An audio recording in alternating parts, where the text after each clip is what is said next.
Salam alaikum. Voilà, on continue cette épreuve de baccalauréat comptabilité sciences économiques sur session normale 2011. On s'est arrêté aux provisions pour risques et charges. On avait dit que on a le montant de la balance avant-inventaire pour deux exercices. Pour trouver celui de 2010, on va prendre la moitié. Maintenant, régularisation des charges et des produits. Comme d'habitude, on va prendre le premier cas, on va voir ce qu'il s'agit d'abord d'un produit ou d'une charge. Ce qu'on non utilisé, donc, ce sont des charges. Ce sont des charges qu'on a déjà enregistrées et qu'on va éliminer. Voilà, donc c'est une charge comptabilisée d'avance. On crédite le compte de charge, impôts et taxes, et timbres fiscaux. Et puis, on va débiter le compte de régularisation actif 3491. Ensuite, le comptable n'a pas encore établi la voie relative à une ristourne. Donc là, c'est une opération qui n'est pas encore enregistrée. S'agit-il d'un produit d'une charge? Il s'agit d'un produit, parce que la ristourne, c'est un produit, mais c'est un produit en moins qui va diminuer. Donc, on va débiter le compte des 3 heures accordées. Donc là, quel compte on parle des ventes de ristourne, c'est les ventes de produits finis. Donc, pour trouver le compte, c'est le poste de produits finis 712 plus le chiffre 9. Et puis, on va débiter le compte de TVA 4458. Et pour le compte accrédité, c'est un compte de régularisation passif. Donc, ça serait le 4, et puis 4, 44, et puis le client 2, et puis le compte de régularisation 7, 44, 27. Voilà pour ce qui est la régularisation des charges et des produits. Maintenant, deuxième partie, c'est l'analyse comptable. Donc, vous avez le document 1, c'est une balance après inventaire. C'est un extrait de la balance avant inventaire et des produits et des charges. Ce sont des données relevées de ces deux documents. Et puis, la première question, tout simplement, vous demande de compléter le tableau de la CAF, de la capacité d'autofinancement. Donc, le premier élément, première ligne, c'est le résultat. Donc, le résultat net et les données. Voilà, 260 000. Maintenant, les dotations. On a dotation d'exploitation active circulant, donc ce n'est pas durable, on ne va pas la prendre. Dotation d'exploitation des amortissements des immobilisations corporelles. Voilà, donc les dotations, donc c'est d'exploitation, voilà, la ligne 2.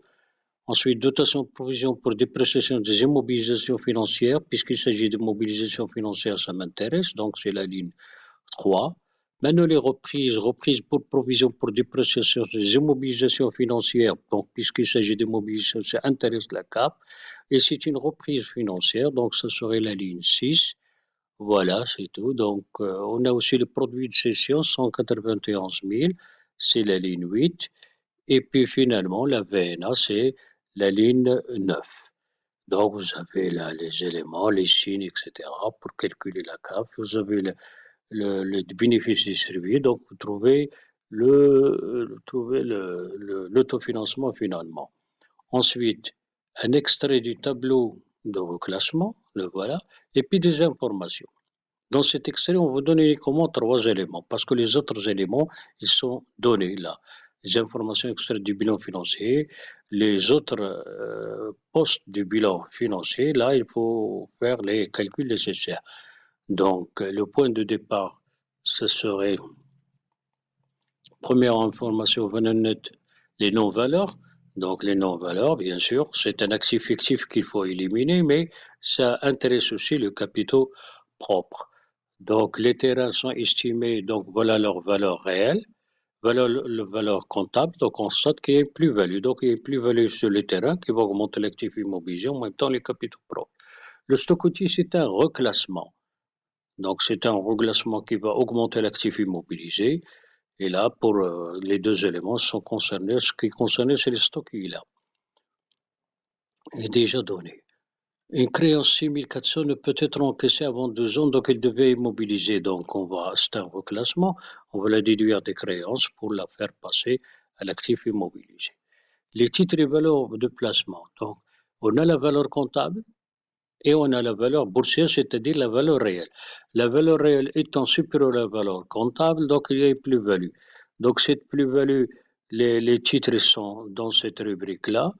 Donc, ça va augmenter et en même temps, c'est une plus-value. Donc, les capitaux propres. L'Assemblée générale a décidé de distribuer 190 000 dividendes. Donc, les dividendes, ça intéresse les capitaux propres. Donc, on va les déduire. Et c'est tout, puisqu'ils vont passer de très court terme. Et là, on a déjà le montant financier. Donc, on va retrouver les montants. Et la petite acrobatie, donc là, il faut retrouver, donc avec une petite équation, il faut retrouver le montant initial. Voilà pour ce qui est de... Et puis, on vous demande de calculer des ratios. Donc, le fonds de roulement liquidité, pas de problème. Le ratio d'autonomie financière et le ratio de solvabilité, là, vous avez les formules. Donc, vous calculez ces éléments, vous les commentez, voir est-ce qu'il y a une progression. On n'a pas d'éléments, il suffit d'apprécier de façon statique. Voilà, puisqu'on n'a pas d'éléments pour l'exercice précédent. Voilà, merci pour ce sujet. Donc, une autre fois, Inch'Allah. Merci.